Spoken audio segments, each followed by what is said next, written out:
अक्कलकोट हे तीर्थक्षेत्र झाले. स्वामींनी श्री क्षेत्र त्र्यंबकेश्वर येथे शेगावच्या श्री गजानन महाराज आणि शिर्डीचे श्री साई महाराज यांना दीक्षा दिली. तत्पश्चात स्वामी पंढरपूर, मोहोळ भ्रमण करीत सोलापुरास आले. त्यानंतर सोलापुरात आले. मंगळवेढे गावात राहून त्यांनी आपल्या लीलेने भक्तांना दुःखमुक्त केले. चोळप्पा यांनी स्वामींची अनन्य भावे भक्ती आणि सेवा केली. भिवू नकोस, मी तुझ्या पाठीशी आहे, असे म्हणून स्वामी सतत आपल्या पाठीशी असून आपल्याला मार्ग दाखवित आहेत. स्वामींना महाराष्ट्र, कर्नाटक आणि आंध्र प्रदेशात गाणगापूरचे स्वामी नृसिंह सरस्वती म्हणून ओळखले जाते, तर काही ठिकाणी त्यांना चंचल भारती आणि दिगंबर स्वामी म्हणूनही ओळखले जाते.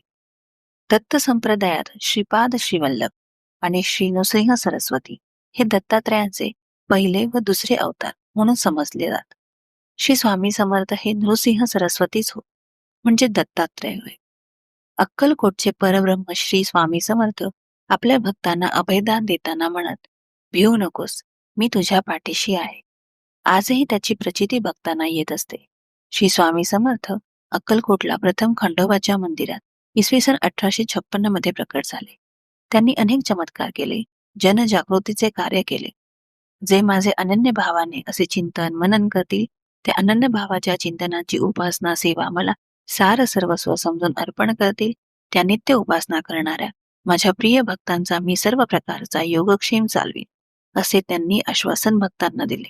स्वामींनी मंगळवेढे येथे बसप्पाचे दारिद्र्य नष्ट केले, त्याला सापाचे सुवर्ण करून दिले. त्या गावातील बाबाजी भट नावाच्या ब्राह्मण गृहस्थाच्या कोरड्या आडात पाणी आणले. पंडित नावाच्या आंधळ्या ब्राह्मणास डोळे दिले.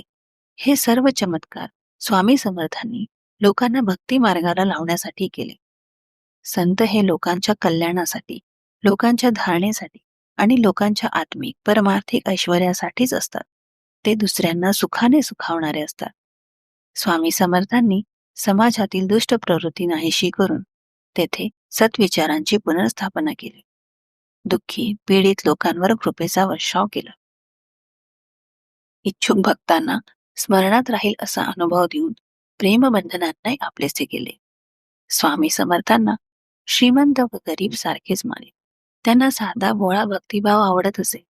त्यांच्या अंतरी जनसामान्यांविषयी अपार प्रेम होते. स्वामी समर्थ अतिशय तेजपुंज होते. कोटी सूर्याचे तेज त्यांच्या मुखावर विलसत असे.